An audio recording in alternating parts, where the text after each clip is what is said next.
My Saigon to Siam trip started in Vietnam's largest city, Ho Chi Minh, and if you're planning to visit too, then this short video will give you a heads up on what to pack, what to see in this wonderful area of South Vietnam. Let's start off with some of the basics. Now, if you're taking anything electrical, then pretty much everywhere I went had sockets that look like these. You see, they'll take the sort of British plugs and European too, although on the odd occasion, it's only the European option available. USB charging points are really commonplace as well. Generally, it's the older USB-A fitting. There's no Uber. The local equivalent is Grab, and the Grab app is so simple to install and use. Book anything from motorbikes, tuk-tuks and cars to food delivery. Getting cash is simple too. There are plenty of ATMs in the cities, but some smaller banks don't accept foreign cards, so you might also be restricted on how much you can withdraw.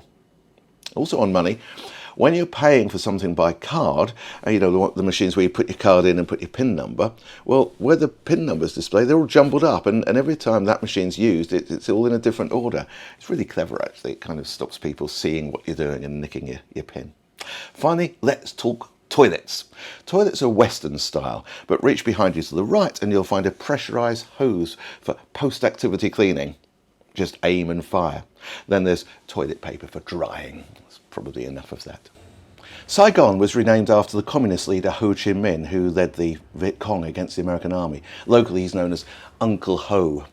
And there are symbols of the Socialist Republic almost everywhere, and they sit alongside some familiar brands. I felt totally safe in Vietnam, but Vietnam is a one-party state where freedom of speech is restricted, so sometimes there's maybe a little awkwardness with foreigners. Just avoid talking politics. Most of the people I met spoke at least a little English, but if they didn't, they'd have their phone set to Google Translate. I installed the app. It's really simple. Can you take me to the airport? Bạn có thể đưa tôi ra sân bay được không? Yep, that's just what I meant. It's a long slog to drive out of Ho Chi Minh City, and downtown is absolutely full of motorcycles, and I mean full. Scooters, operators, taxis, just book on Grab and hop on. When I visited in January 2025, the first Ho Chi Minh City metro line had been open less than a month. And with only one line, it's pretty easy to navigate. Just buy a ticket from the machines or ticket office, take your QR code receipt and scan the receipt to get in, but keep it safe as you'll need it to get out again at the other end. One thing I wish I'd really learned before arriving is the currency. Here's my way of working out what things cost in Vietnam. I have rounded up and down a little, so don't take things too literally.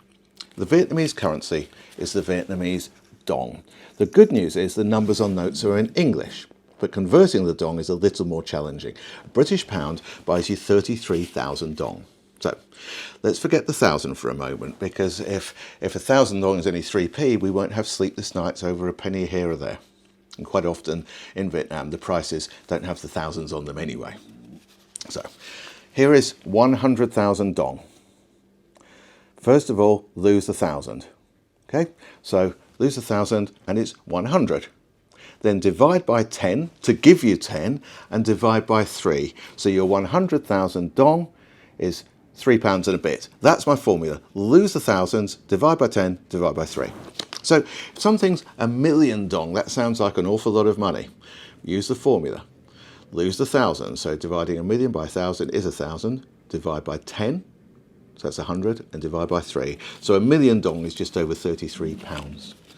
Finally, I've got 100, 20, 30, 40, 50. I've got 152,000 dong. Okay, lose the thousands and it's 152. Divide by 10, it's just over 15, and divide by 3, so it's 5. So this is about £5, okay?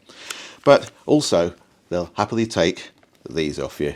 Yes, the American dollar. They'll give you a price very quickly if you want to pay in dollars.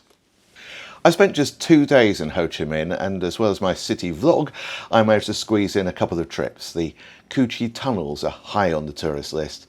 It's absolutely fascinating to see how the Viet Cong operated and the terrible conditions they had to endure. The very, very grim man traps they used. But also the ingenuity to reuse captured American equipment. But I did give the gun shooting experience a miss. For me, it was just a step too far. My tunnel trip was for a small group of 8. But with a tight schedule, I decided the next day to book a private tour to the Mekong Delta. The day did start early though. I was up at 4 o'clock in the morning and the drive south was over 3 hours, but really well worth it. The Mekong stretches from Tibet to Vietnam, and here I'm just 100 miles from where it meets the South China Sea. 40 minutes along the river and the floating market is my destination. Time for breakfast. The beauty of taking a private tour is that I can hop aboard this floating restaurant.